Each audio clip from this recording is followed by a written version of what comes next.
Welcome to Better Sex, where you get the information and inspiration to create and enjoy your best possible sex life.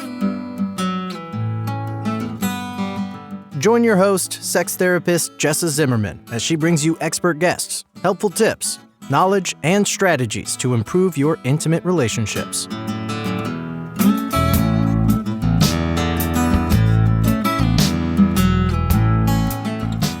And now, your host, Jessa Zimmerman.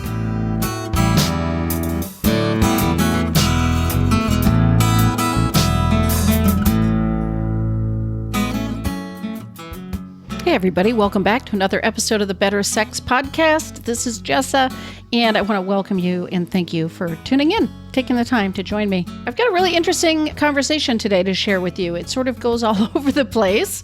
Tried to keep it concise, but I'm talking to Dr. Stephanie Estima, and she wrote a book called The Betty Body, which is, Betty comes from her own podcast called Better, and her followers are Bettys. Anyway, it evolved. And she wrote this book all about how women can thrive in their own bodies, really, I think is how I would sum that up. And she is talking about stress and sleep and nutrition and fitness and hormones, sort of pulling all this together to get our bodies functioning as well as they possibly can, and learning to love and accept ourselves and to tune inward for our sense of worth instead of looking for external validation. So it covers a huge range of bases, but we dipped into all of it, and hopefully you're going to get a lot out of the conversation.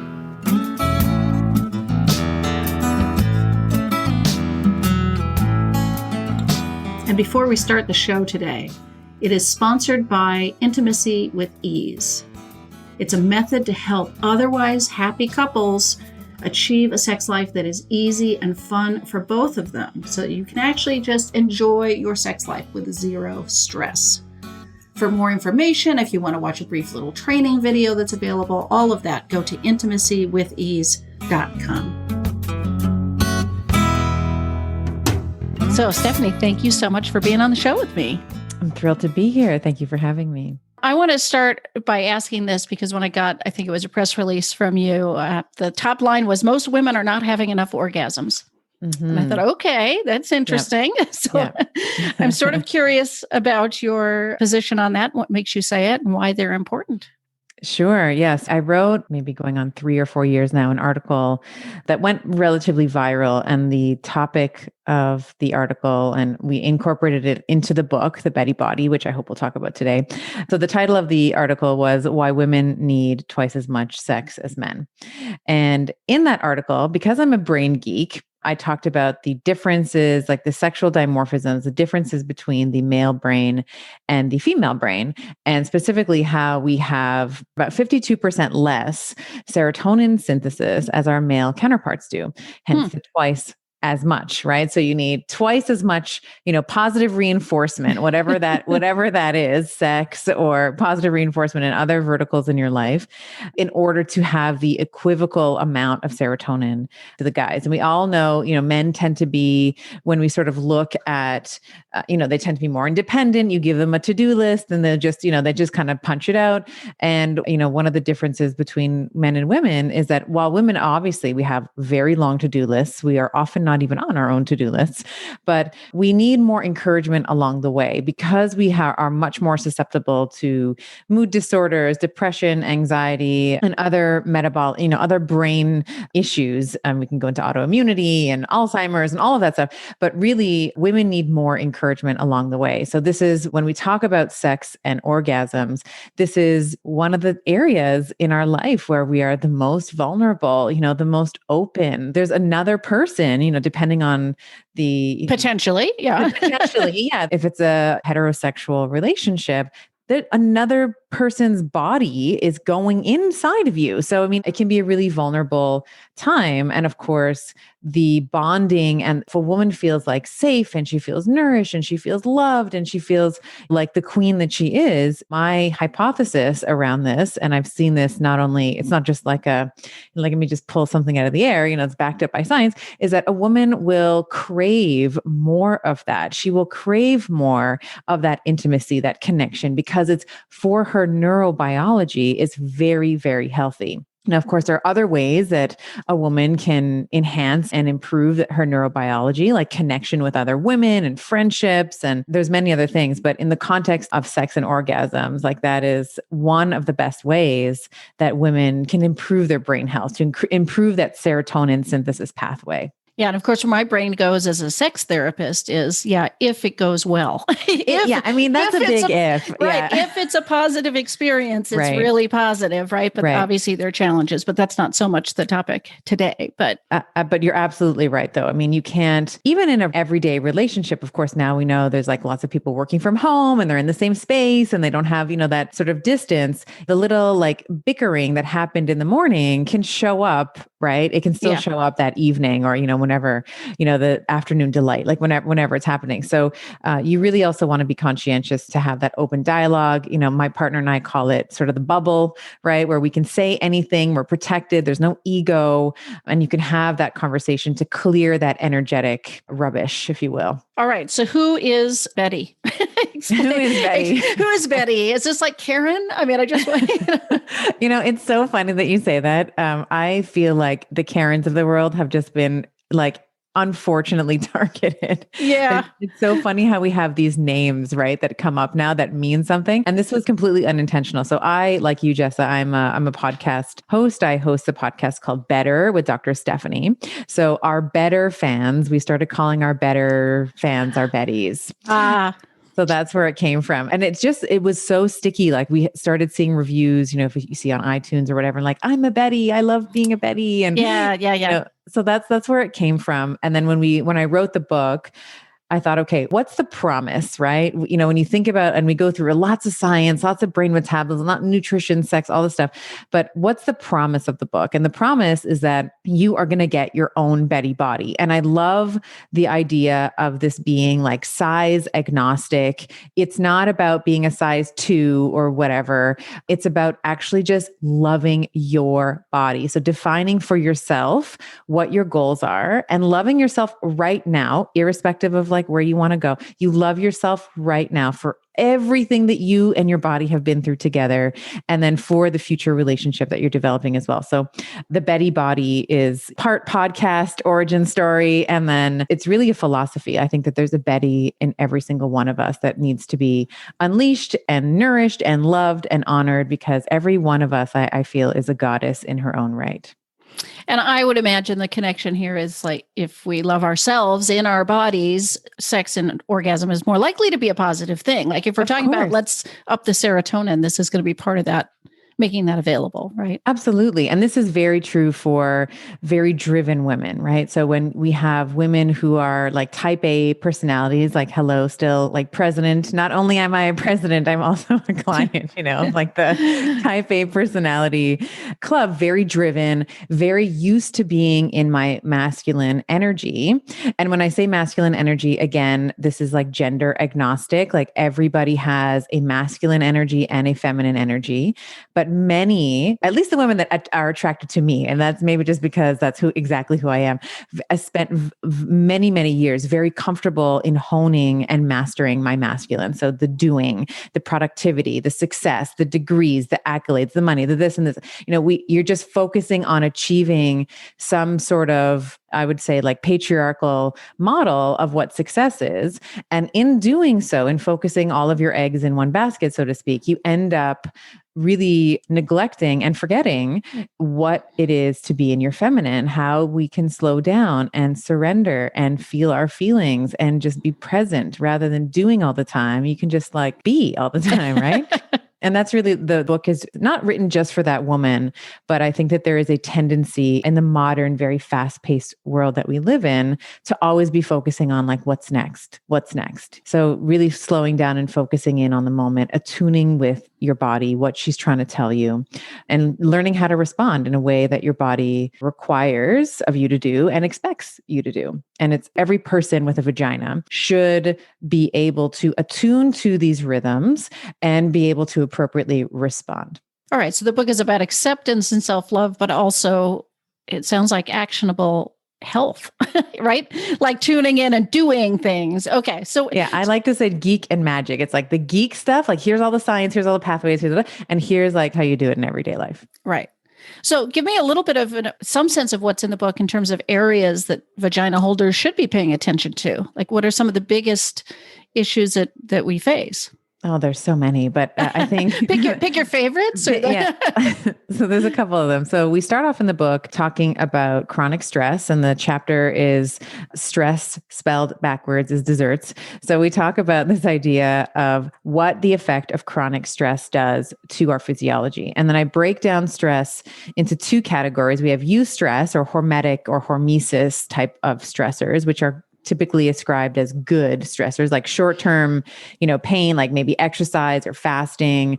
But over the course of, a longer delta T or a longer time, they develop cellular grid and mitochondrial biogenesis and all these things. So like eustress and distress, right? So even fasting and exercise could fit into distress if you overwork that tool, right? Yeah. Yeah. And then we further divide eustress, distress into physical stressors, chemical stressors, and neurospiritual or emotional stressors. So that could be an acute and then further into acute or chronic. So you can see like the nerd there's a lot. Rabbit hole. Yeah. So it can be like an acute physical stressor might be, falling down a couple of stairs and spraining your ankle or hurting your back. A chronic stressor might be sitting at your desk for 8 hours every day for the past decade. Chemical stressors, your diet, black mold or, environmental endocrine disrupting chemicals. And then of course, emotional stressors could be like your job right now. It could be maltreatment that is still have it metabolized from childhood.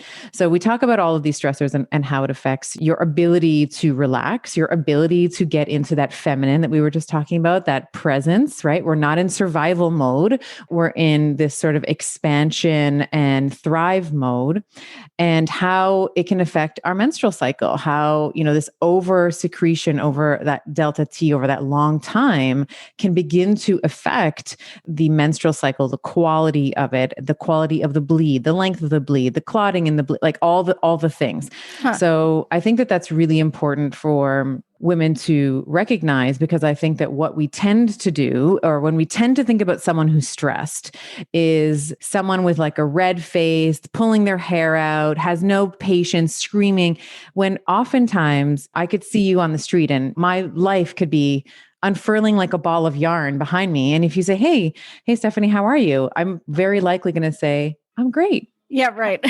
How are you? Yeah. Right. There's never this like, actually, I'm really struggling. I'm having this, fallout with a family member or whatever. So I think that many women, and this is maybe a larger discussion, but we're not taught how to ask for help. We're told to sort of like smile and be pretty, but never say, listen, like this, I'm struggling. I need help. How can we don't use our ask muscle. And of course it atrophies with disuse. So that's sort of like the number one thing that I wanted to start off with in the book. The second thing that I start off with is understanding your menstrual cycle, because this is one thing, at least in my experience, and this is one of the reasons, one of the predicates behind writing the book was I was invited to speak at a very successful sort of 7-figure female entrepreneur event.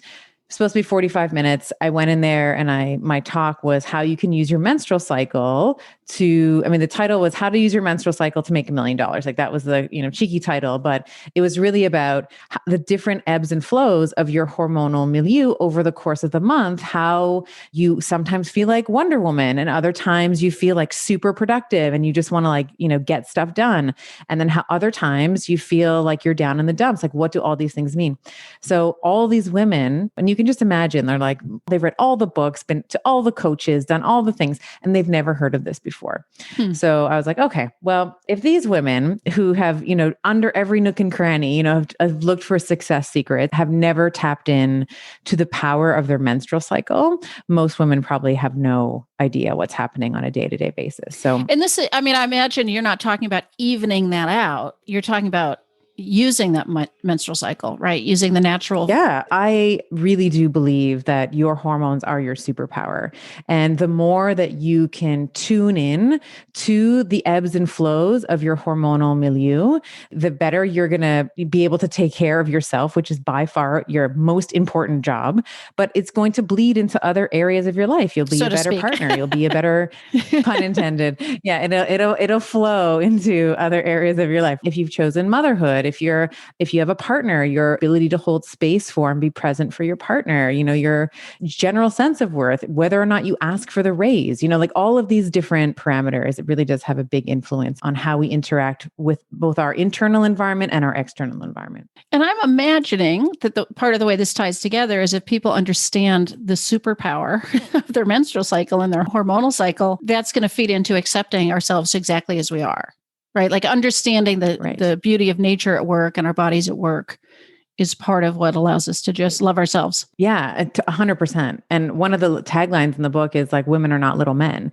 And I think for so many years, I mean, even just look in women's medicine, I was taught this in school that, a heart attack is like this chest pain, searing pain down the left arm. And that's true if you're a man, right? That's very true for you to have this sort of very left focused pain, pulsing down. But for women, it can feel like a headache and indigestion. Like it can be really mild. And it was only after, I don't know how many thousands of women were turned away, from the ER and then ended up having a myocardial infarct in their home or wherever it was, that they were like, oh, maybe we should actually. And of course, there is a difference. There's a very big difference in the symptomatic presentation of some of these things. So yeah, I think that women, we have to accept who we are, and not only accept, but lean into and be like, this is amazing. Yeah, this is celebrate amazing it, right? Yeah. Yeah. And like you said, size agnostic, like it doesn't matter. So it doesn't matter what size. What matters is that you are metabolically healthy. So you have the ability to produce ATP. Like it's like, that's what you need. You need to be able to produce energy. So ATP, adenosine triphosphate, this is like the energy currency. Like you and I talking here, we're producing thousands upon thousands of molecules to feed the muscles in our face and to focus and to, all the things that are happening now. We need that. And this is, we see a lot of women, particularly in perimenopause, start complaining of really low energy, low libido, brain fog, which is just, in my sort of experience, clinical experience, is like, it's just inflammation of the brain, or poor energy. There's like a poor energy system somewhere along that pipeline. Something's getting mucked up. We want to be metabolically healthy. We want to be able to, I believe that every woman should be able to at least lift up 40 to 50 pounds ish, right? If you're going to be thinking about how you're going to transition into menopause and, being like I'm thinking about when I'm a grandmother, I want to be the favorite. I want to be the favorite. So that means I need to be able to play with the kids, and that means getting on the ground. So I have to have flexibility, pliability in my spine, my hips, my knees, my ankles, and then, being able to get up from the ground and like running after them and stuff. So I think that being able to lift and resistance train is a really great way to maintain your independence, to keep your bones healthy, to keep your brain. I know this is a more of a sex leaning show, but if there's like one organ that you want big and thick and juicy, it's your brain. It's the brain, right? Well, and like brain is the biggest sex organ. So that's right. It's the biggest sex. Absolutely. It's like your period starts in your brain. Everything starts in your brain. So we discuss all of these verticals in the book as well, like how you can move towards defining some of these goals and how to do it, right? Because it can seem super overwhelming, right? It's like, I got to hire a trainer now and a nutritionist and this. Like it's all sort of there for you in one book.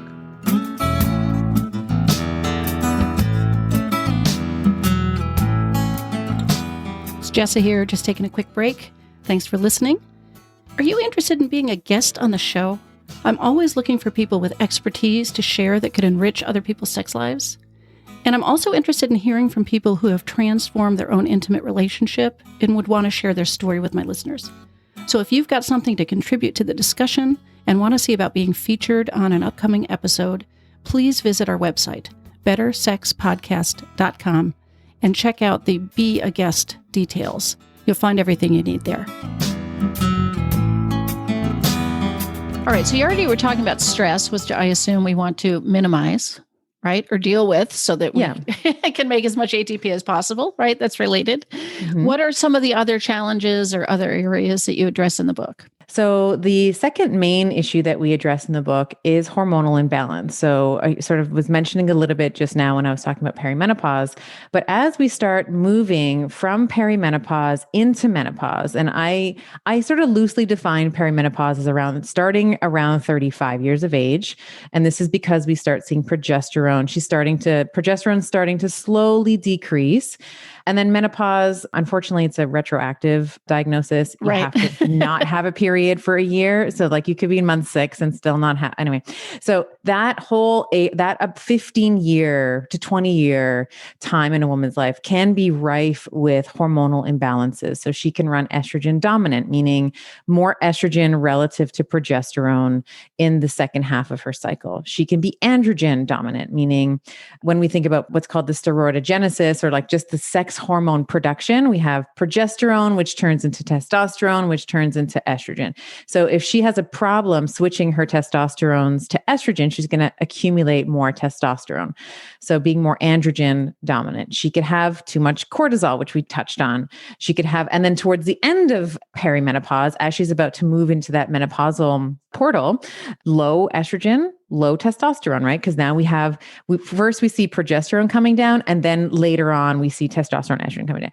So what happens there? We have things like, poor lubrication, sometimes painful sex, anorgasmia, and weight accumulation in areas that we don't want. So I talk about all of these different hormonal compositions, and then what we can be doing from a natural lifestyle perspective. So of course, there's always the bioidenticals, there's the hormone replacement therapy, but I think that those are honestly a waste of time if you are not mastering some of these foundational basics like generalized movement, stress reduction, nutrition that nourishes your particular archetype, right? So we talk about all of those things. So the hormones are sort of the second piece. So we start with stress, and we talk about like understanding and gathering data on your own menstrual cycle.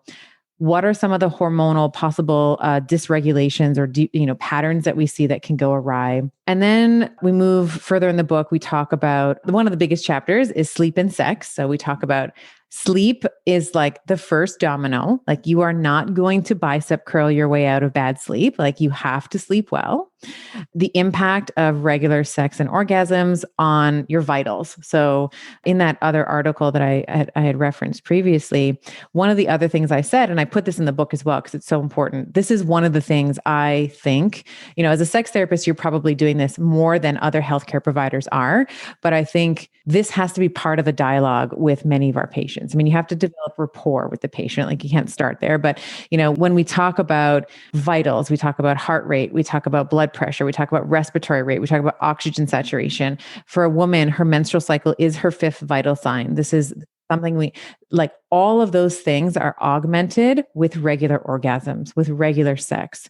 So whenever you orgasm, we see a reduction in your heart rate, a reduction in your blood pressure, a reduction in your respiratory rate, an improvement in your oxygen saturation. Your brain, all the areas in your frontal lobe get flooded. These pleasure centers are flooded with blood, and you feel at peace. You're in your parasympathetics. Like there's so many good things. And this is specific to orgasm, not to penetrative sex, right? Like two different things, right? It's about orgasm that we're correct. Yeah.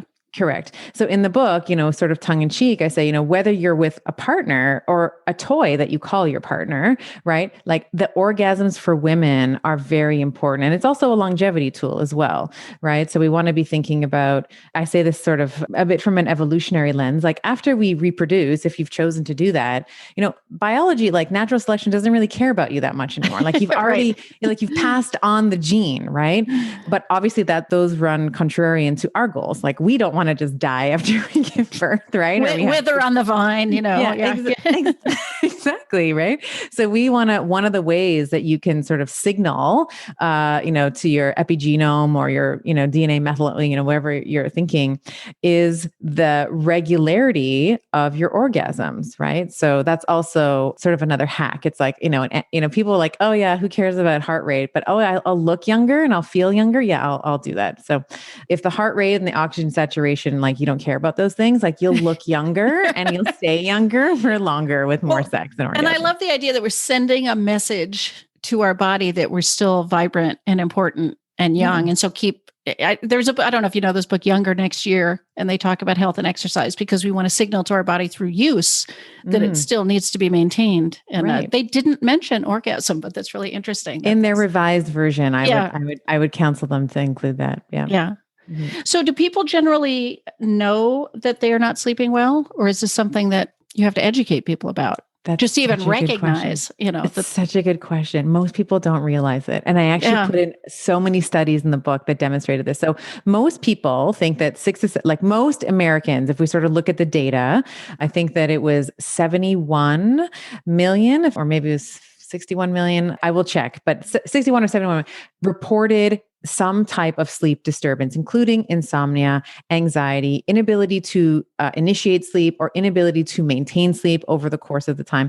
And then even just the duration of sleep was shortened. So we all hear, get 7 to 9 hours of sleep, but most of us are probably living somewhere between, like south of that. So like 5, 6, 7 hours at best. Yeah.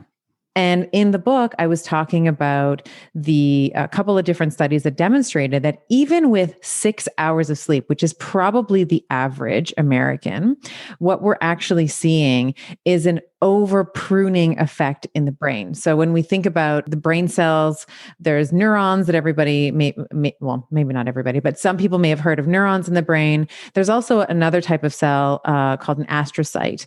And these are, I call them like the landscapers, like they come in, they mow the grass, they keep everything nice and tidy.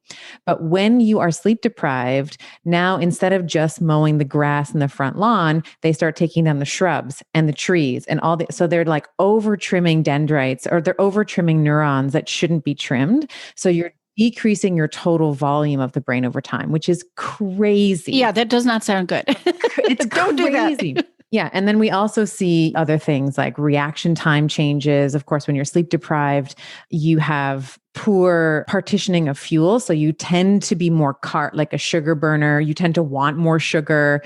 You want more simple carbs because you don't have the ability or the robust machinery to continue oxidation, which is how we primarily metabolize our fats.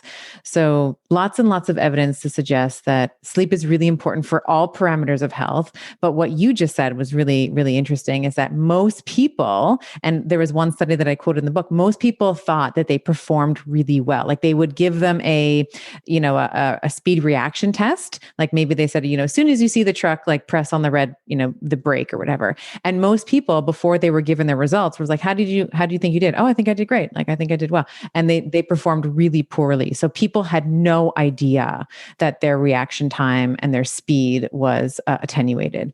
What's the, is there sort of a number one thing people can do to improve their sleep? I mean, that's not a simple problem to solve in my experience. And yeah, it's a complex question. I don't think that there's one thing. I think that sleep is a really complicated dance of many things happening, right? So we have, an increase in melatonin as sort of it becomes darker. You have an increase in adenosine. You have an increase in what's called sleep pressure.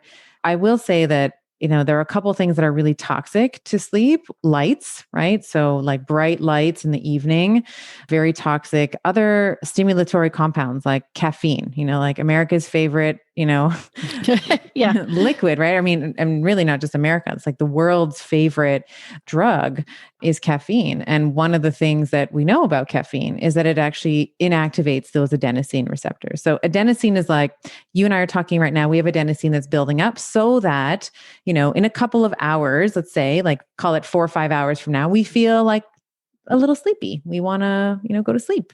That's called sleep pressure. But when you're consuming caffeine, this will inactivate that adenosine. It actually can bind to the adenosine receptor and inactivate it. And caffeine it takes about 12 hours for most people to actually fully get rid of it. It has a half-life of about 6 hours. So, you have a cup of coffee, let's say at 2:00, like that 2:00 slump, right? And at 2 a.m, you still have some of that coffee, like some of that caffeine rather, impacting some of your receptors. So I love, I'm not taking away your coffee. So I'm not taking it away. I'm drinking it at 7 a.m. So yeah. In the morning is great, right? So if you're drinking it at 7 a.m, 10 a.m, you know that, by the equivalent time in the evening, it's about gone, right? So if your last cup is around 10 in the morning, let's say, you know that by about 10 o'clock, it's fully processed, it's fully metabolized, it's not in the system anymore. So that's like a nice little hack, if you will. Like I love coffee. I love the ritual. I love the smell. I love my little shot of espresso right before I, work out and go for a walk in the morning. And I'm always going to do that. But I do have a hard cutoff in terms of when I stop my caffeine consumption and it's for sleep. So what do you tell people, women, if they've never had an orgasm or are now having trouble reaching orgasm, or maybe they didn't before? I mean, those are sort of two separate situations, but, given the importance of an orgasm for our health, or lots of them, what do you advise women that are struggling with that? Well, I think that they're also, kind of coming back to what we were talking about at the top of the hour with sort of more of like this sometimes more patriarchal type of society. There can be a lot of pressure to orgasm. It's like, okay, I got to do it. Like we've been going at it for like 2 minutes. Like, shouldn't I be, so there's a lot of that sort of pressure to perform. I'm sure you are, well read on this as well, because you are very much a subject matter expert here.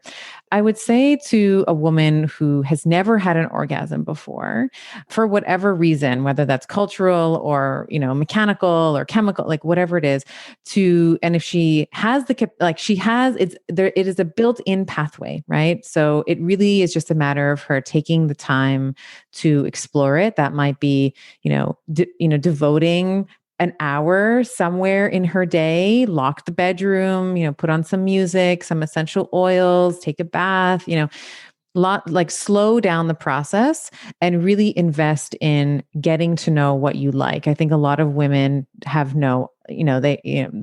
they have some idea of what they like, but a lot of times, at least women who I speak to, they tend to use mechanical toys more, which is fine. Like we all do. It's like an efficient, in between meetings kind of thing. It's like, it can be a great little tool, but if you don't know how to climax, manually, whether that's with a partner or yourself, like self-pleasure, I think that's the first step. Every woman should know, is it on the left, on the upper, like where does she like the stimulation? What kind? How hard? What's the pattern? I think that most women, if we can begin to lean into discovering what it is that we like, then not only are you able to communicate that with your partner if you have one, which is great, but then, you can continue to explore, you can continue to play. And that's what I think. I think we put a lot of pressure on ourselves. So, I just like cut the energetic cords to that, and there's just freedom in playing. There's no one's grading you. Like you're not like, oh, this time you did it 4 minutes and 23 seconds. Last time you did, like, no one cares. It doesn't matter. Like spend the time, get to know yourself. And for a woman who's noticing, I see this a lot, where she was able to before, but now it's becoming more difficult. We go through some of these things in the book. So we go through some of the different hormonal, like maybe it's low testosterone or maybe it's low estrogen. So maybe she's going to need a little bit more foreplay, for example, to help with lubrication. A lot of women will say, oh, like it's pain, it hurts now, like pain, sex hurts now. So more foreplay. I also talk about the idea of resistance training as a way to help with that, because the more lean muscle mass you have, the more testosterone is required to maintain it. It is functional active tissue. So one of the natural ways to improve your own testosterone levels, if that is one of the issues that's causing the anorgasmia or the painful sex or the low libido, is to get into the gym. So you can get into the gym and lift weights. You can also help in the kitchen as well. So there are supplements that you can take. There's also ways to build protein. You can actually put on muscle by consuming more protein in your diet. So I always sort of jokingly say, like, you can build muscle like in the gym or in the kitchen, right? So more protein, when you have more high quality protein, you're going to drive a process called muscle protein synthesis. And that is going to, again, drive more muscle, which is going to, and then the same sort of knock-on effect where there's more testosterone that's required that will help your overall body composition. But then of course it's going to go into your sexual health as well. Yeah. So if you had, and maybe you can't distill it down like this, but if there was one thing you wanted listeners to take from this conversation, from the ideas that are in the book, like what do you think the overarching message is for you? I think my big wish for anyone who picks up the Betty Body is to begin to look inside for her own worth rather than the external world. I think that and I'm still unhitching, right? But I think that we are tethered to this external validation. When I want people to say, you're doing such a good job. What a great book, like all these different, like, what a great podcast you have. What a great, we always look externally for validation when the answer is always inside. It's always, if you can just kind of go in and say, like, how do I think my book is? Like, what, I don't care. Like, if there's one person that likes it, great. But how do I actually feel about it? Right? How do I feel about how this conversation went? I'm the only person who can answer that. Like you and I, at the end of this conversation, you might be like, I don't know about this woman. Like, I don't know about the things she was saying. Right. And I can be like, wow, I did such a great job. But like, like it's my opinion about myself. Right. That's the one that really matters. Right. Or you might say, oh my gosh, that was the best conversation. I'm like, oh my God. And I I didn't talk about this point. I didn't talk about that point. But the only person who matters is me. So my hope for every Betty, or the Betty, in everyone is for us to begin to unhitch our worth from that external world, the productivity and the accolades, and just to be able to say, you know what, like, I'm going to eat whatever it is today, whatever food it is, because I want to eat this food. Like, it's going to make me feel good. That's where I want to get people to, not the punitive hours on the bike or hours on the cardio machine and like caloric restriction until you look, withered and whatever. Like, I want women to feel strong. I want them to feel strong in their constitution and for them to be able to find their own answers. That's my secret wish. Great. So would you mind just telling everybody where they can find the book, where they can find out more about you? Like, where do they go? Sure. Yeah. So the book is called The Betty Body, a Geeky Goddess's Guide to Intuitive Eating, Balanced Hormones, and Transformative Sex. And you can find it anywhere where you buy books online, Amazon.com, all Amazons, Barnes and Noble, and anywhere that you purchase online. And then once you do that, head over to, I've actually created a lot of programming, sort of free, gifts for people once they buy the book. So Betty Body Book, nice tongue twister there. Nice little brain teaser. So bettybodybook.com. And then we have nutrition guides there. We have resistance training guides. We have rehab there as well. And then that's just really free in my way of saying thank you for investing in yourself and investing in the book. And, so that's bettybodybook.com. And then if you want to find me on social media, I'm relatively active on Instagram. So it's Dr. First name, last name, Dr. Stephanie Estima on Insta. And then my podcast, I have a weekly podcast called Better with Dr. Stephanie. Great. Thank you so much. Thank you.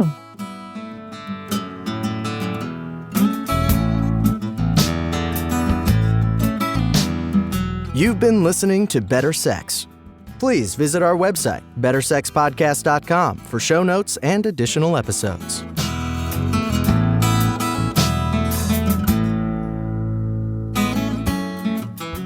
And that's a wrap for today. I really hope you enjoyed the episode.